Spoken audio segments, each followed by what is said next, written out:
censorship.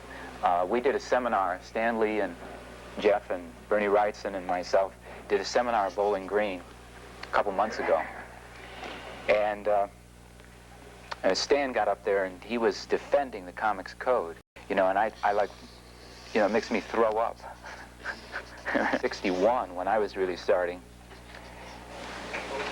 this didn't really exist, this sort of thing. A place to market the kind of work I do. The National Lampoon is something else again. It's just a beautiful phenomena that opened up, and I'm finding it the best platform, as I said. And part of the reason is because there's absolutely no censorship for me. I don't submit pencils to anyone, but I don't there either. Good old Cheech. I invented Cheech. One of the first characters I invented him from the Italian Cheechy nut is what he's named after. I invented him at 2:30 in the afternoon, September 22nd, 1957.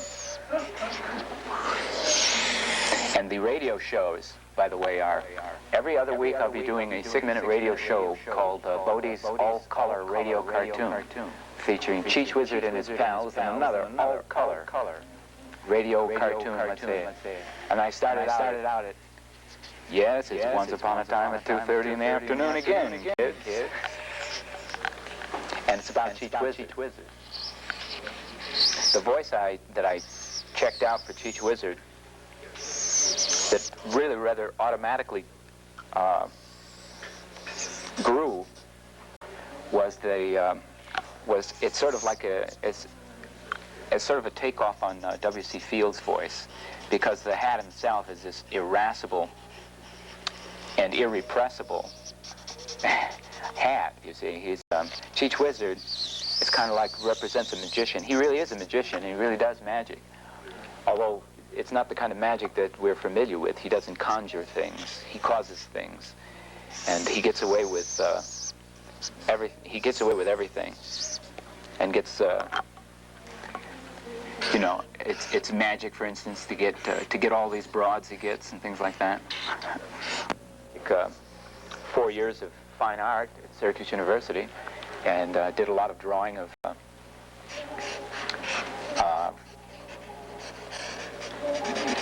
took figure drawing and fine art drawing and things like that, and painting. Yet still, I would far prefer cartooning. And cartooning is this: to me, I'm the producer, the director, I'm the stage man, I'm the designer, costume designer, I'm the actors themselves, I'm the set director, I'm the cameraman. And I think in terms of shots, very often in terms of shots of angles and perspective, coming in close on a particular shot to try and get good action and good effects. Very, very animation quality. And everything I do, as a matter of fact, I build a lot of these as models. I actually will build these as characters into model form. All of them must work in 3 dimensions for me. I have 1,500 cartoon characters, which I've designed over a period of years. Most of them have not been published. And like I have a planet thing that was, I have something called Klugerputsch, which is like 500 pages, which has not been published yet. It's not cartoon pages, they're schematics, diagrams, breakdowns, ecology systems of this huge planet, and 125 moons, plus drawings of all the moons.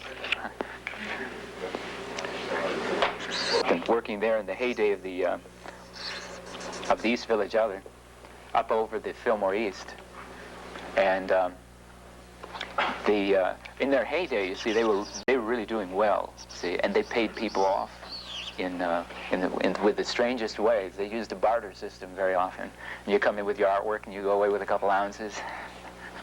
But that all went away.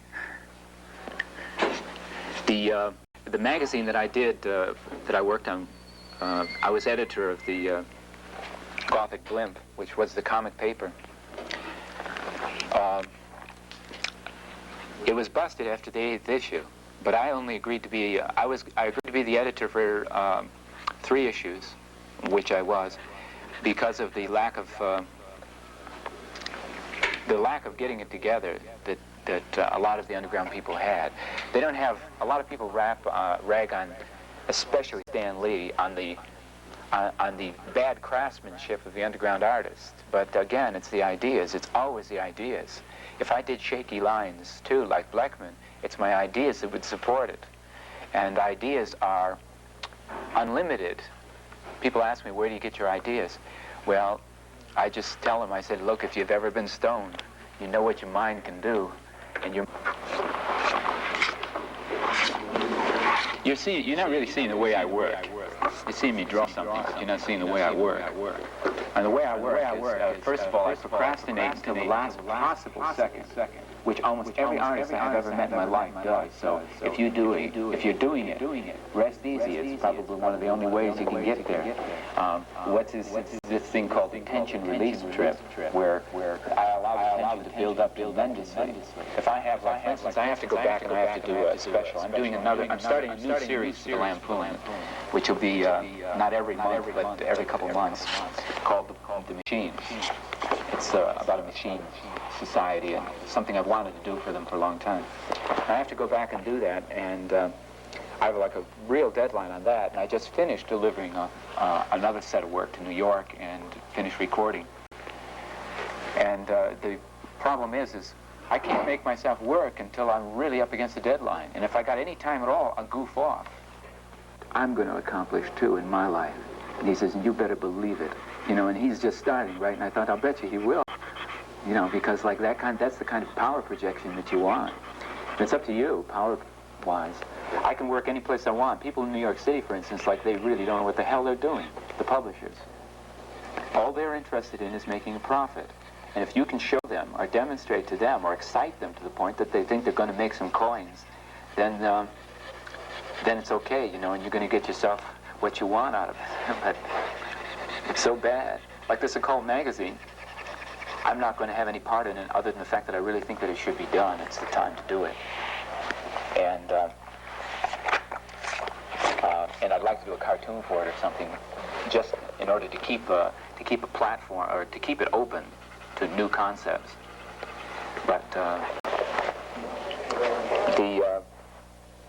the whole idea of the occult magazine is to show them that they can make a lot of bread and then try and build something that will communicate to a lot of people, and excite them and interest them and things like that. Imagine cartoons in an occult magazine. I don't mean just my cartoons, but I mean a lot of cartoons, a lot of visuals, a lot of funny stuff as well as heavy stuff. Orange. This is a nice set. I'd like to swipe it. Some of my, these felts, by the way, last almost indefinitely. I'm still working with some of them that I did when, I still work with some of the same pens that I did in 1966 when I started working with felt markers. They last quite a long time. They used to load them up a lot more then anyway. Before that's really just before they became popular. At the time that I started using them, they were used for comprehensives. You know, doing the squeaky, streaky little things in commercial art. And I used to fool around with them doing cartoons, trying to get cartoon color, to make it look like it was a cartoon printed, you know, because I had this desire to want to be in print.